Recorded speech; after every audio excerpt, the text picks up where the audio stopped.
أستغفر الله ربي وأتوب إليه. أستغفر الله ربي وأتوب إليه. أستغفر الله ربي وأتوب إليه.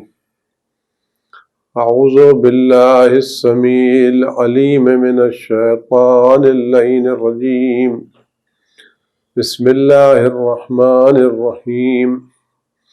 الحمد لله الذي لا يبلغ مدحته القائلون ولا يحصي نعماءه العادون ولا يؤدي حقه المجتهدون الذي لا يدركه بعد الهمم ولا يناله غوص الفتن جلت عظمته.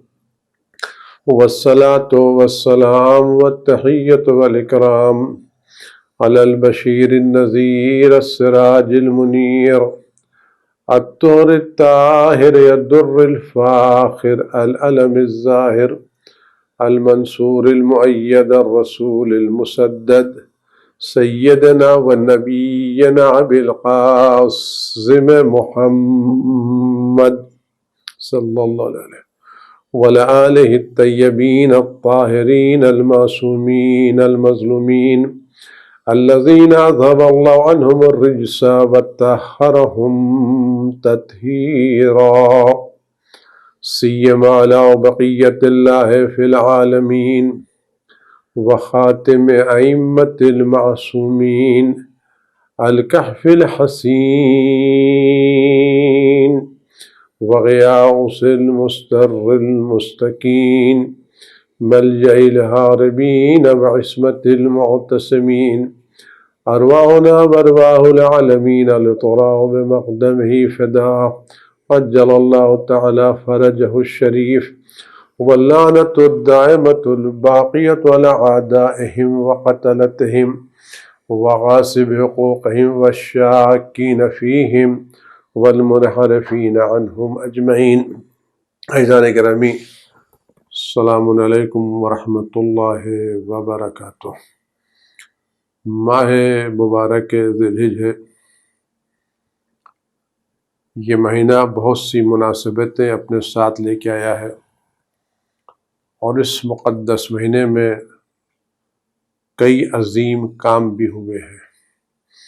ایک یہ عظیم مہینہ حج سے مخصوص ہے، دوسرے اس میں عید اضحیٰ ہے، تیسرے عید غدیر ہے، عظیم ترین عید ہے، چوتھے عید مباہلہ ہے۔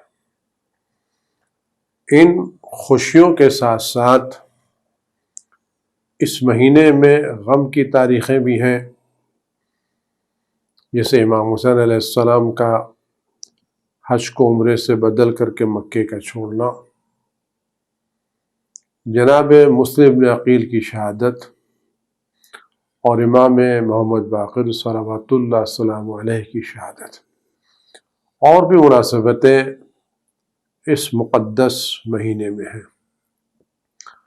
اس مقدس مہینے میں کی خاص خصوصیت یہ کہ اگر کوئی شخص پہلی تاریخ سے 10 تاریخ تک نماز مغرب کے بعد نماز ذی الحجہ پڑھے، جو 2 رکعت نماز ہے، جس میں سورہ حمد کے بعد سورہ قل هو اللہ ہے، اس کے بعد قرآن اعراف کی آیت ہے وَوَعَدْنَا مُوسَىٰ 30 لَيْلَةً وَأَتْمَمْنَاهَا بِعَشْرٍ وَتَمَّ مِيقَاتُ رَبِّي 40 لَيْلَةً وَقَالَ مُوسَىٰ لِأَخِيهِ هَارُونَ اخْلُفْنِي فِي قَوْمِي وَأَصْلِحْ وَلَا تَتَّبِعْ سَبِيلَ الْمُفْسِدِينَ۔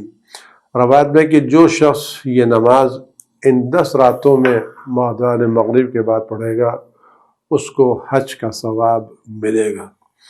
اب تک جن لوگوں نے نہیں پڑھے، اگر شروع کریں تو امید ہے کہ ان کو بھی حج کا ثواب ملے، خاطر اس سال بھی بہت سے زائرین اور بہت سے لوگ حج کی سعادت سے محروم ہیں۔ خدا بند عالم کی بارگاہ میں اس مقدس مہینے کی عظمتوں کا واسطہ دے کر کے اور اس کی بارگاہ میں ان مقدس ہستیوں کی قسم دے کے اس سے سوال کرتے ہیں، پروردگار اس بلا کو جلد از جلد تمام دنیا سے دور فرما، تاکہ تیرا گھر حاجیوں سے، زائرین سے آباد ہو سکے، اور تیرے گھر کی رونقیں پھر واپس آ سکیں، اور تیرے نبی کی قبر مطہر اور تیرے اولیاء کی قبور مطہرہ کی زیارت کرنے والوں کو ہجوم ہو سکے۔ یہ تیرے گھر کی ویرانی اور تیرے نبی کے شہر کی ویرانی اور زائرین کی کمی اچھی نہیں لگتی۔ یقیناً خدا بند عالم تو ہر چیز پر قادر ہے، اور تیرے لیے کسی بھی بلا کو دور کرنا مشکل کام نہیں ہے۔ تو قدرت رکھتا ہے، تو چشم زدن میں بلکہ اس سے بھی کم موقع پر، پلک جھپکتے سے کم بھی موقع پر پروردگار تو بلاؤں کو دور کر سکتا ہے اور سب کو شفائے کامل عاجل عنایت کر سکتا ہے۔ یہ ساری پابندیاں ایک لمحے میں تو دور کر سکتا ہے، گرچہ یہ حقیقت ہے کہ یہ بلائیں بھی ہمارے ہی اعمال اور ہمارے ہی گناہوں کا نتیجہ ہے۔ ہم ان تمام گناہوں سے تیری بارگاہ میں استغفار کرتے ہیں، شرمندگی کا اظہار کرتے ہیں کہ جس کی بنا پر اس بلا میں ہم گرفتار ہوئے ہیں۔ پروردگار کی عظمتوں کا واسطہ ہمیں اور تمام دنیا کو ان تمام بلاؤں سے جلد جلد رہائی اور نجات مرحمت فرما۔ عزیزان گرامی، امام محمد باقر صلوات اللہ السلام علیہ کی شخصیت مذہب جعفری میں، مذہب تشیع میں بہت زیادہ اہمیت رکھتی ہے، خاص کر تشیع کی حفاظت میں، تعلیمات تشیع کو عام کرنے میں، اور تشیع کی حفاظت میں، عام کرنے میں، ان کی تعلیمات کو دوسروں کو پہنچانے میں حضرت امام محمد باقر علیہ السلام کا دور بہت ہی حساس اور بہت ہی اہم دور ہے۔ اس دور سے ہمیں جہاں بہت سے سبق ملتے ہیں، وہاں ایک اہم سبق یہ ملتا ہے کہ انسان کو فرصتوں کو ضائع نہیں ہونے دینا چاہیے، فرصتوں سے باقاعدہ پوری طرح استفادہ کرنا چاہیے، ورنہ بعد میں حسرتوں کے علاوہ کچھ نصیب ہونے والا نہیں ہے۔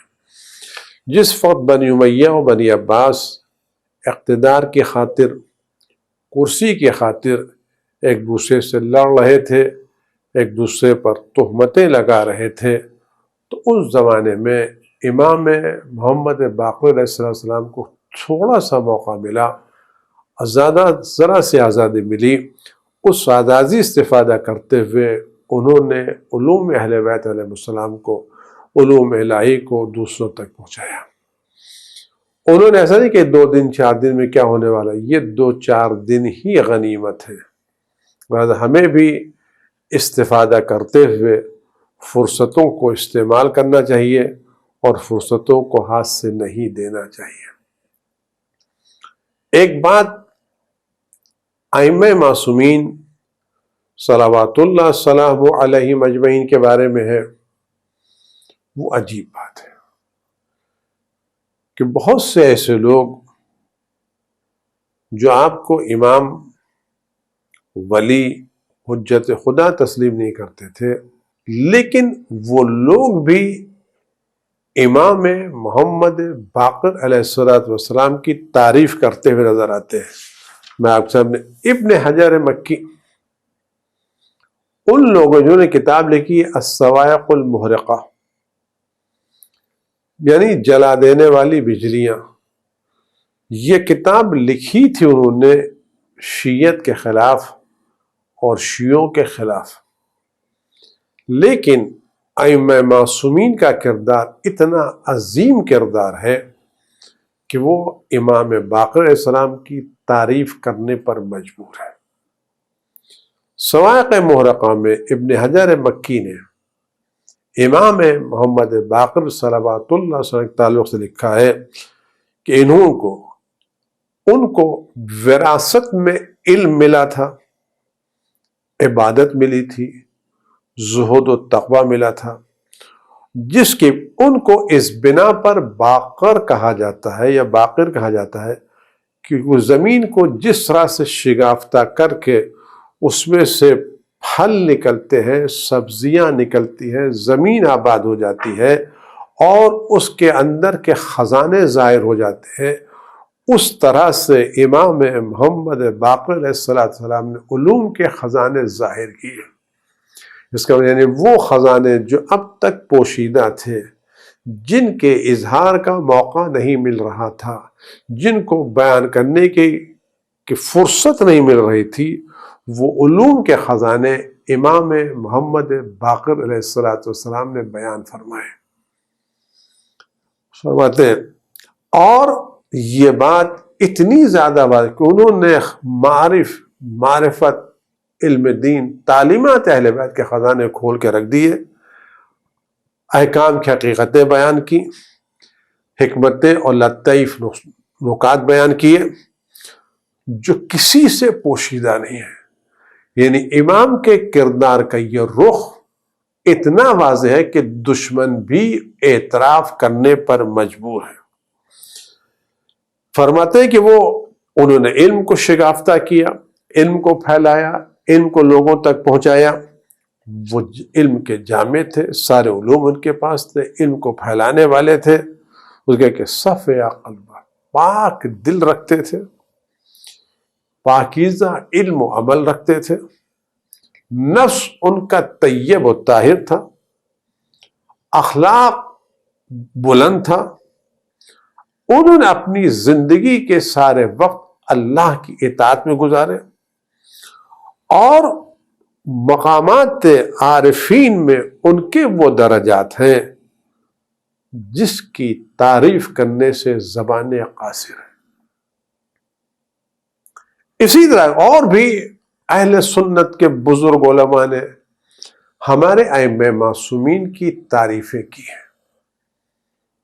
بس صرف اتنا کہ وہ افراد جن کی یہ لوگ تعریف کر رہے ہیں، کیا اچھا ہوتا ان صاحبان اوصاف اور صاحبان اخلاق اور صاحبان علم اور صاحبان تقوی و پرہیزگاری کی پیروی بھی کرتے، اچھا ہوتا، ان کی امامت کے بھی مختلف ہوتے ہیں۔ نہیں معلوم، میں نہیں کہہ سکتا قیامت میں کیا جواب دینا پڑے گا۔ اتنی معرفت کے بعد، اتنی تعریف کے بعد بھی ان کو حجت خدا قرار نہ دینا، ان کو ولی خدا نہ سمجھنا، خدا کی بارگاہ میں کیا عذر پیش کریں گے، وہ بہتر ہے۔ لیکن جو بات مجھے اس فتح کی خدمت میں گزارش کرنا ہے وہ یہ ہے کہ امام باقر جی، بقیہ امام جی کہ ہمیں کیا سبق دے رہی ہے۔ آیا ہم ان اوصاف کو، ان صفتوں کو، ان خوبیوں کو صرف غور سے سن لیں اور فخر و مباحات کریں؟ یقیناً ائمہ معصومین کے اخلاق و کردار و صفات پر فخر و مباحات کرنا حق ہے کہ خدا نے ہمیں ایسے ائمہ دیے ہیں جیسے ائمہ کسی کو مرحمت نہیں فرمائے۔ لیکن اسی کے ساتھ ساتھ جو بات قابل توجہ یہ ہے کہ جس طرح سے دشمنوں کے مجمع میں، دشمنوں کے نرغے میں، دشمنوں کے ماحول میں رہ کر کے ائمہ معصومین نے اپنے اچھے کردار سے لوگوں سے اپنا کلمہ پڑھوا لیا، مخالفت کے باوجود اپنی تعریفیں کرا لی، ساری کوششوں کے باوجود دشمن ان میں کوئی عیب و نقص نہیں نکال سکے۔ یہ ہم سب کے لیے سبق ہے کہ ہم بھی اپنے ماحول میں، اپنے گھر میں، اپنے ایریے میں اس طرح سے زندگی بسر کریں کہ ہمارے دشمن بھی ہماری تعریف کرنے پر مجبور ہو جائیں۔ تعریف تو وہ ہے جو دشمنوں کی زبان سے سننے میں آئے۔ وہ کیا تعریف ہے جو دوست ہماری چاپلوسی میں، ہماری خوشامد میں، ہم کو خوش کرنے کے لیے، وہ تعریفوں کی کوئی ہے؟ وہ تعریفیں جو دوست ہماری خوشامد کے لیے یا ہماری تعریف کے لیے یا ہماری خوشگلی کرتے ہیں، یہ تعریفیں ہمارے لیے بہت زیادہ نقصان دہ ثابت ہوتی ہیں، کیونکہ یہ تعریفیں ہمیں اپنے عیوب اور اپنے نقائص کی طرف متوجہ ہونے نہیں دیتی۔ یہ بہت مشکل کام ہے کہ انسان اپنے کو اس طرح کے لوگوں سے محفوظ رکھے۔ ہر شخص کو، ہماری فطرت یہ ہے کہ ہمیں اپنی تعریفیں اچھی لگتی ہیں اور اپنے پر تنقیدیں اچھی نہیں لگتی، جبکہ وہ چیز جو ہماری ترقی، ہماری بلندی اور ہماری عزت کا سبب ہے وہ تنقیدیں ہیں جو ہم پر کی جائیں اور ہم ان تنقیدوں کو سنجیدگی سے سنیں، اور اگر وہ عیوب ہم میں پائے جا رہے ہیں ہم ان عیوب کو اپنے سے دور کریں، ان دھبوں کو دھوئیں اور خدا کی بارگاہ میں ان برائیوں سے نجات حاصل کرنے کی خاطر دعائیں مانگیں۔ یہی ہمارے کمال کا راستہ ہے۔ کوئی بھی ہو، گھر کے منزل ہو، بچے ہوں، اولاد ہو، شریک حیات ہو، بھائی ہو، بہن ہو، رشتہ دار ہو، دوست ہو، احباب ہو، کہیں بھی ہو، اگر واقعاً ہم پر وہ تنقیدیں کریں جو حق ہے تو یہ تنقیدیں ہمارے لیے بہتر ہیں، ہمیں ہلاکت سے، بربادی سے، تباہی سے محفوظ رکھتی ہے۔ لیکن ہمارا مزاج تنقیدیں سننے کے لیے تیار نہیں ہوتا، تعریفیں سننے کے لیے تیار ہوتا ہے۔ بہرحال امام باقر کس کس زبان سے تعریفیں سنی؟ یہ تعریف کے امام نے کوئی پیسے نہیں دے، یہ سب کے سب وہ تھے جو امام کو ولی خدا، حجت خدا تسلیم نہیں کرتے تھے، لیکن امام کا کردار اتنا عظیم تھا کہ اس کردار کے سامنے مجبور تھے تعریف کرنے کے لیے۔ ان کے بدترین دشمن بھی ان میں کوئی عیب و نقص نہ نکال سکے۔ اگر ہم اس راستے پر چل رہے ہیں تو ہمیں بھی کوشش کرنا چاہیے۔ ہم اس منزل امامت تک تو نہیں پہنچ سکتے، معصوم تو نہیں بن سکتے، لیکن کم از کم اس راستے پر چلنے کی کوششیں تو کر سکتے ہیں۔ امام محمد باقر علیہ السلام کی خصوصیت کیا ہے کہ آپ 12 اماموں میں سب سے عظیم ہیں، کیونکہ آپ وہ ہیں جن کے والد اور جن کی والدہ دونوں فاطمی ہیں، دونوں جناب فاطمہ زہرا کی نسل سے ہیں۔ آپ کے والد امام زین علیہ السلام امام حسین کے فرزند ہیں، اور آپ کی والدہ فاطمہ جناب امام حسن کی بیٹی ہیں۔ تو سب سے عظیم سلسلہ نسب آپ کا ہے۔ یہ خصوصیت صرف امام باقر کو حاصل ہے کہ آپ کے والدین فاطمی ہیں۔ امام باقر علیہ السلام نے جو کارنامے انجام دیے، اور آپ کی والدہ کیا عظیم الشان خاتون تھی، اتنی عظیم الشان خاتون تھی، اتنی خدا کی بارگاہ میں منزلت و مقام رکھتی تھی کہ ملتا ہے کوئی دیوار گر رہی تھی، وہ دیوار کے اوپر ہاتھ رکھا کہ محمد مصطفیٰ کی قسم تجھ کو گرنے کا حق نہیں دیا گیا ہے، تو ابھی گر نہیں سکتی۔ دیوار پر ہاتھ رکھا اور گرتی ہوئی دیوار، کہتے ہیں دیوار پر کنارے بیٹھی ہوئی تھی، اور قریب ایک آواز آئی دیوار گرنے کی، شدید آواز آئی دیوار گرنے کی، دیوار گر رہی ہے۔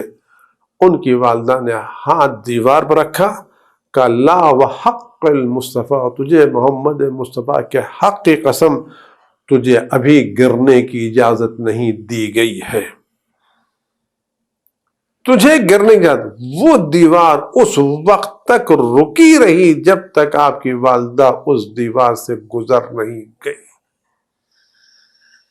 اہل بیت کے خاندان کی خواتین بھی عظیم درجہ رکھتی ہیں، ولایت تکوینی رکھتی ہیں، کائنات پر حق رکھتی ہیں، گرتی ہوئی دیوار ایک ہاتھ سے رک سکتی ہیں اور کہتی ہیں تجھے اجازت نہیں دی گئی ہے گرنے کی۔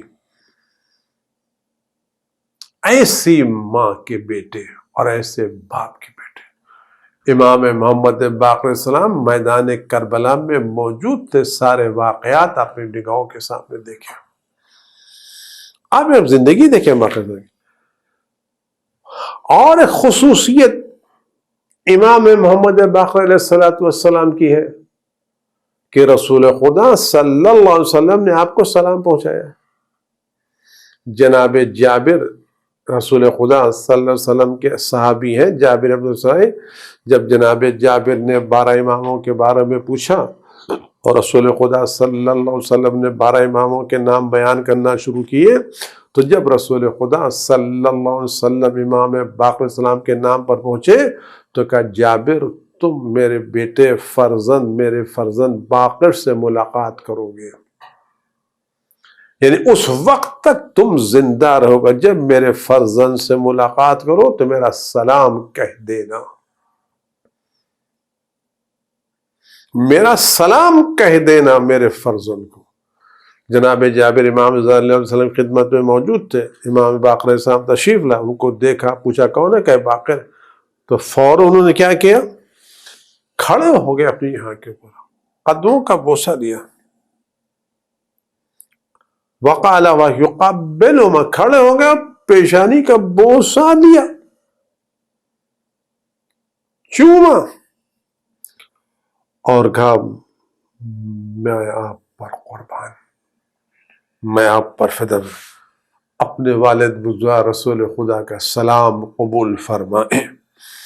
یہ سن کے امام باقر علیہ السلام کی آنکھوں سے آنسو جاری ہو گئے اور فرمائے اے جابر، میرے والد رسول خدا پر میرا سلام ہو اس وقت تک جب تک آسمان و زمین قائم و دائم ہے، اور تم پر بھی سلام ہو کہ تم نے ان کا سلام مجھ تک پہنچایا.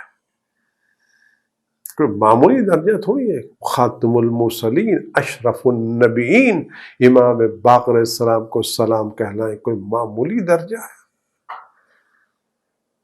اس سے پتہ چلتا کہ امام کی عظمتیں رسول خدا صلی اللہ علیہ وسلم کے سامنے کیا تھی. کیا کہتے ہیں؟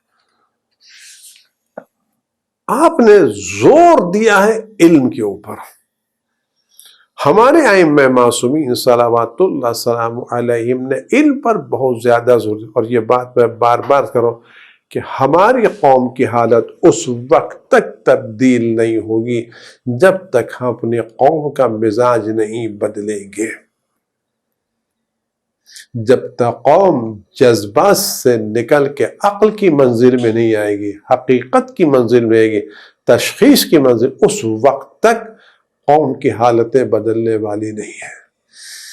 آپ جتنی بھی چیریٹی کرنا چاہے کر لیں، میں ان چیریٹی کا مخالف صدقات دے دیں، کار خیر کریں، جو دل چاہے کریں، لیکن جب تک قوم میں علم کا رجحان نہیں پیدا ہوتا، قوم میں علمی تحریک شروع نہیں ہوتی، نہ صرف علمی تحریک بلکہ وہ تحریک جس میں صرف تعلیمی کی زور نہ دیا، بلکہ وہ تحریک جس میں ہمارے بچے نمایاں کامیابی حاصل کریں، بلند ترین درجات حاصل کریں. جب تک اس طرح کے ایک لگن، ایک جوش، ایک تحریک ہماری قوم میں شروع نہیں ہوگی، اس وقت تک ہم ترقی کے راستے پر نہیں پہنچ سکتے. شروع ہوگی، تھوڑی بہت شروع ہو گئی ہے. میں اس سلسلے میں ایک بات عرض کروں، بعد ایک روایت آپ خدمت عرض کروں کہ الحمدللہ اس وقت ہندوستان کے مختلف شہروں میں قوم میں جدید تعلیم کے تعلق سے کئی اسکول کھل چکے ہیں، کالج کھل چکے ہیں کئی شہروں میں، لیکن یہ الگ الگ ہے. الگ الگ دھارے میں رہنا ایک الگ کام ہے، لیکن اگر ان مختلف بہتی ہوئی ندیوں کو ایک دھارے میں ڈال دیا جائے تو سمندر میں تبدیل ہو جائے گی. اگر مختلف تالاب کو الگ الگ رکھا جائے تو تالاب ہے، اگر ان تالابوں کو ایک دوسرے سے جوڑ دیا جائے تو نہر بن جائیں گے. مختلف نہروں کو ایک چیز سے جوڑ دیا جائے تو سمندر میں تبدیل ہو جائیں گے. اگر یہ مختلف اسکول جو مختلف شہروں میں بنائے گئے ہیں، اگر یہ آپس میں ایک باہمی رابطہ رکھیں، انٹریکٹ کریں، inter school inter college program کریں، تو ایک قوم میں جذبہ پیدا ہوگا، اثر پیدا ہوگا، ایک تحریک پیدا ہوگی، ایک ولولہ پیدا ہوگا. ایک کام میں آپ سے عرض کروں کہ اجتماعی کام کا مسئلہ کیا ہے. تکلیفیں تو ہوتی ہیں، لیکن ایک آدمی نے بہت اچھی مثال دی. ایک شخص کوئی کام کر رہا تھا، لوگوں نے تنقیدیں شروع کی، تبصرے شروع کیے، باتیں شروع کی. وہ لوگوں کے تنقیدوں سے، تبصروں سے بزن ہو کر اس نے اپنے آپ کو الگ کر لیا. لوگوں نے سمجھا لیکن سمجھ میں بات نہیں آئی. ایک بزرگ اس کو درس دینے گئے اور عملی درس دینے گئے. اس کے گھر میں گئے، جاڑے کا موسم تھا، روشن تھا، اس میں آگ لگی ہوئی تھی اور آگ کے شعلے ابھر رہے تھے اور پورا ماحول گرم. ان شعلوں کے درمیان ایک کوئلہ یا ایک لکڑی جو سب سے زیادہ روشن اور سب سے زیادہ گرم تھی، اس بزرگ نے اس لکڑی کو، اس شعلے کو، اس کوئلے کو نکال کے کنارے رکھ دیا. جو سب سے زیادہ روشن تھا اور جس سے سب سے زیادہ روشن، اس شعلے کو، اس لکڑی کو نکال کے کنارے رکھ دیا، بس کچھ نہیں کیا. یہ صاحب دیکھتے رہے. دھیرے دھیرے دھیرے دھیرے یہ جو سب سے زیادہ روشن تھا، اس کی آنکھ خاموش ہوتی رہی، گرمی ختم ہوتی رہی، دھیرے دھیرے دھیرے دھیرے وہ کوئلے میں تبدیل ہو گیا. پوچھا یہ کوئلہ تو ہے، لکڑی تو ہے، یہ کل ابھی تھوڑی دیر پہلے کتنا روشن تھا، کتنی گرمی دے رہا تھا، کتنی حرارت دے رہا تھا، کتنی چیزیں بیان کر رہا تھا، اب یہ خاموش کیوں ہو گیا؟ تو بتا کے اس لیے خاموش، جب تک سب کے ساتھ تھا تو روشنی دے رہا تھا، حرارت دے رہا تھا، لوگوں کو فائدہ پہنچا رہا تھا. جب اس نے اپنے کو الگ کر لیا تو اس کی صلاحیتیں ختم ہو گئی. تو اگر ہم مل کے کام کریں گے تو تحریک ہوگی، جوش ہوگا، ولولہ ہوگا اور کام آگے بڑھے گا. کاش یہ پیغام لوگوں تک پہنچ جائے اور کم از کم ہم منیمم کامن ایجنڈے پر تو متفق ہو سکتے ہیں.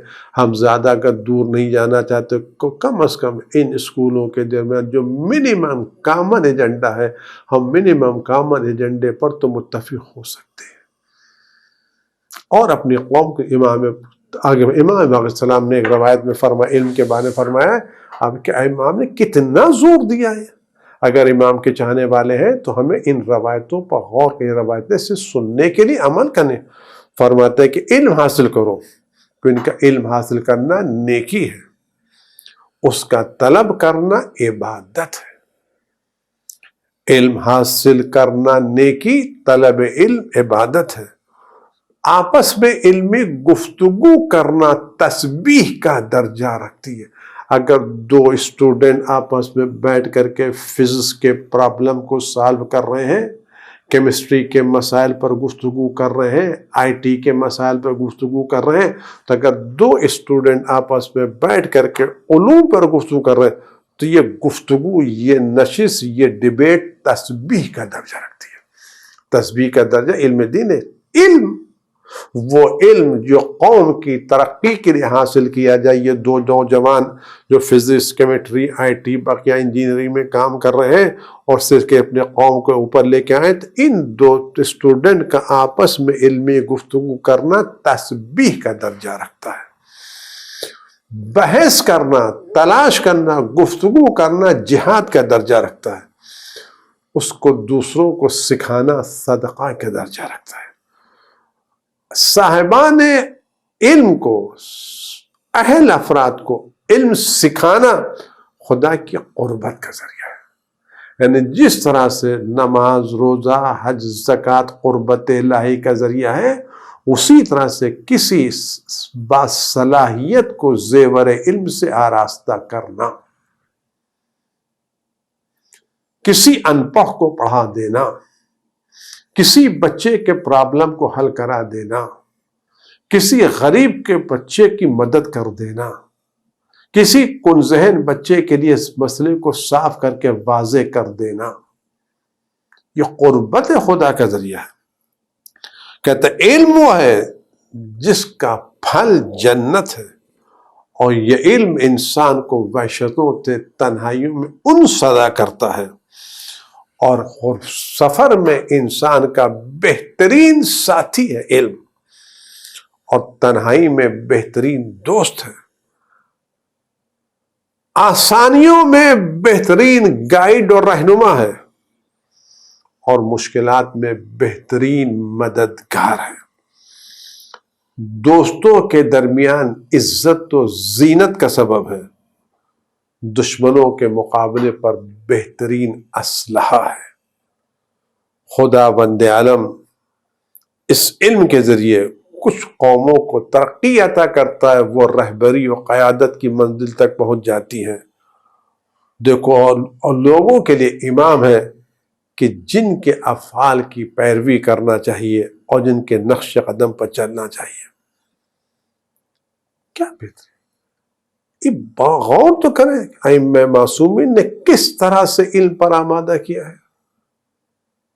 ہمیں واقعاً ایک تحریک کے طور پر گاؤں گاؤں، قریہ قریہ، شہر شہر، دیہات دیہات، ہمیں اس علم کے کارواں کو آگے بڑھانا چاہیے، آپس میں رابطے کو مضبوط کرنا چاہیے، ایک دوسرے کی خبر رکھنا چاہیے۔ انٹر اسکول، انٹر کالجز اگر ہمارے کنیکشن بڑھ جائیں تو ہم طاقتور ہو جائیں گے،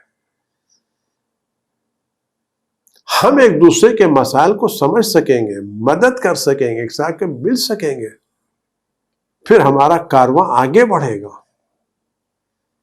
ہم اکیلے کتنا کام کریں، اکیلے کام کرنے کا ایسا، لیکن مل کے کام کریں گے تو کئی گنا زیادہ ہمارا اثر بڑھتا چلا جائے گا۔ امید ہے، اور اسی کے ساتھ ساتھ جو بات مجھے آخر میں کہنا ہے کہ غدیر آ رہی ہے۔ غدیر اسلام کی سب سے عظیم عید ہے، عید اللہ اکبر، بزرگ ترین عظیم ترین عید عید غدیر ہے، جس دن علی ابن ابی طالب علیہ السلام اور بقیہ ائمہ معصومین کی امامت اور ولایت کا اعلان کیا گیا۔ اس عید غدیر کو ہمیں زندہ رکھنا ہے، ہر اعتبار سے عید غدیر کا پیغام پہنچانا ہماری شرعی ذمہ کے۔ پیغمبر اکرم صلی اللہ علیہ وسلم نے فرمایا تھا کہ ہر وہ شخص جو موجود ہے اس کی ذمہ داری ہے دوسروں تک یہ پیغام پہنچائے۔ یہ حدیث آج بھی صادق ہے، ہمیں آج بھی غدیر کے پیغام کو لوگوں تک پہنچانا چاہیے۔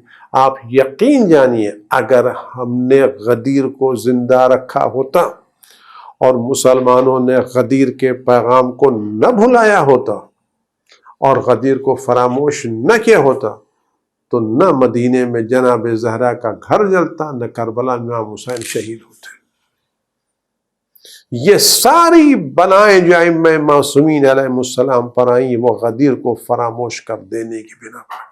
ہمیں دوسروں سے کوئی مطلب نہیں، جو جتنا چاہیں چھپائیں ان کا کام ہے، لیکن ہماری ذمہ داری کہ ہم غدیر کو ہر اعتبار سے زندہ رکھیں، خوشیاں منائیں، عیدی بانٹیں، اور اس سے بڑھ کے عید غدیر کے پیغام کو، جو عید غدیر کا خطبہ ہے، اس عید غدیر کے خطبے کو ایک ایک جملہ کو پڑھ کر کے اپنے شہروں میں، اپنی مسجدوں میں لوگوں کو اس عید غدیر کے خطبے کے مطالب سے آشنا کریں، غدیر کو زندہ کریں۔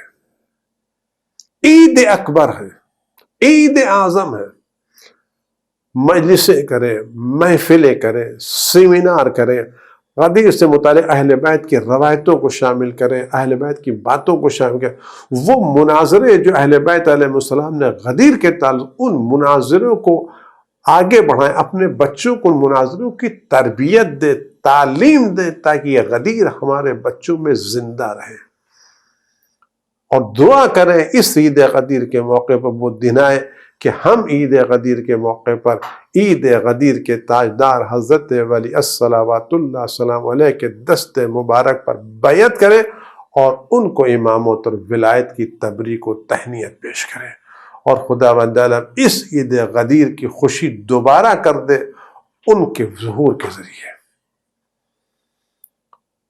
ان کے حضور کے ذریعے، اور ان کے ذریعے دنیا سے ساری بلاؤں کو دور کرے۔